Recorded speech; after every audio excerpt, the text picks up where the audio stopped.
High, নমস্কার বন্ধুরা, good evening সবাইকে। আমি আবার চলে এলাম আমার নতুন এপিসোডে। তো এই এপিসোডে আমি যে নিয়ে কথা বলবো সেটা হচ্ছে রণবীর কাপুরের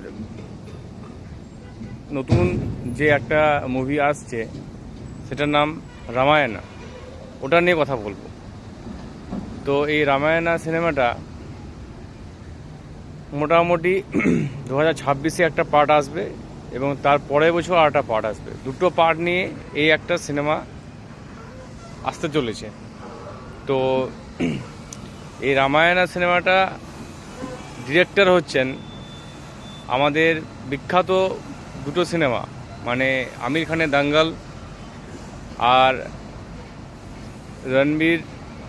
সুশান্ত সিং রাজপুতের ছিচড়ে, এই দুটো সিনেমা যিনি ডিরেক্ট করেছেন নীতিশ তিওয়ারি হচ্ছেন এই রামায়ণা সিনেমার ডিরেক্টর।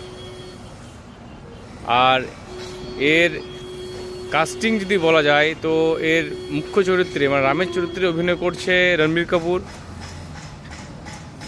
রাবণের চরিত্রে অভিনয় করছে আমাদের রকিং স্টার ইয়াস, এবং সাই পল্লবী আছে, এবং হনুমানের চরিত্রে অভিনয় করছেন সানি দেওয়াল। তো খুবই ইন্টারেস্টিং ব্যাপার। হ্যাঁ, সিনেমাটা দুটো পার্টে আসছে। এর হাইপ এখন থেকেই অনেক দেখা দিচ্ছে। তো সবথেকে যেটা বড় কথা হচ্ছে যে এর সিনেমার বাজেট, মানে এর যে প্রডিউসার, সেই প্রডিউসার একটা পডকাস্টের দরুন জানিয়েছে যে এই সিনেমা এই যে দুটো পার্টে আসছে 1 এবং 2 দুটো পার্ট মিলে এর বাজেট হচ্ছে 4,000 কোটি টাকা। ভাবতে পারছেন, এই 4,000 কোটি টাকা বাজেট দুটো পার্ট, মানে একটা পার্টে 2,000 করে বাজেট পড়ে যাচ্ছে।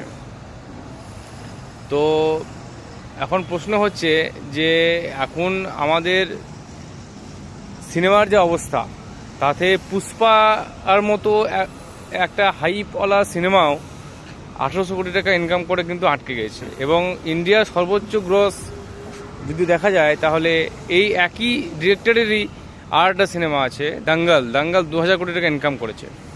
মানে একটা সিনেমার বাজেট যদি ফার্স্ট পার্টে 2,000 কোটি টাকা হয় তাহলে তাকে 4,000 কোটি টাকা ইনকাম করতে হবে, তবেই কিন্তু জিনিসটা ঠিকঠাক দাঁড়াবে। না হলে কিন্তু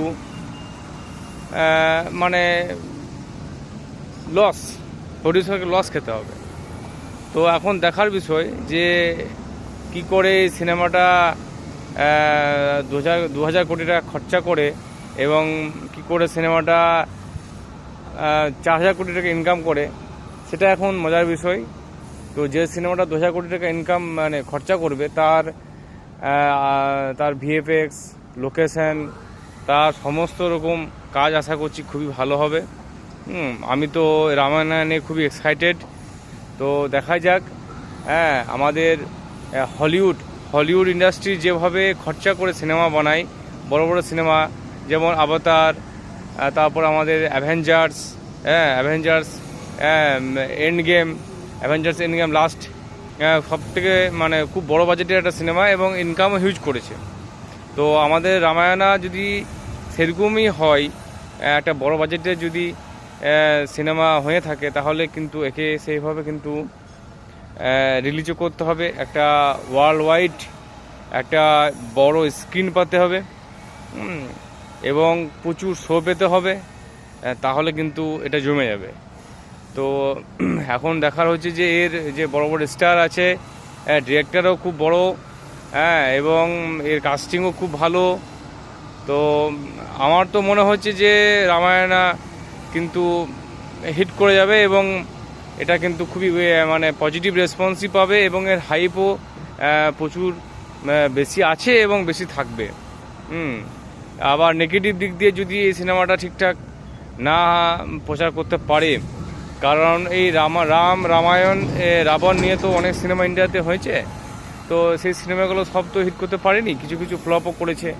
হ্যাঁ, যেমন আমাদের প্রভাসের লাস্ট যে সিনেমাটা এসেছিলো সেটাও খুব সুপার ফ্লপ করেছে।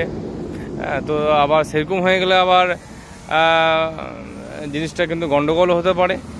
তো যাই হোক, আমি চাই যে সিনেমাটা অবশ্যই ইন্ডিয়া মার্কেটে হিট করুক, ইন্ডিয়া মার্কেটে ব্লকবাস্টার হোক, অল টাইম ব্লকবাস্টার হোক। আর রণবীর কাপুরের লাস্ট সিনেমা তো অল টাইম ব্লকবাস্টার দিয়েছে, অ্যানিমেল। তো সব মিলিয়ে যদি সিনেমাটা ব্লকবাস্টার যায় তাহলে হয়তো আগামী দিনে আমাদের ইন্ডাস্ট্রির জন্য ভালো, আমাদের ইন্ডিয়ার সিনেমার জন্য ভালো হবে। তো সবাইকে বেস্ট অফ লাক।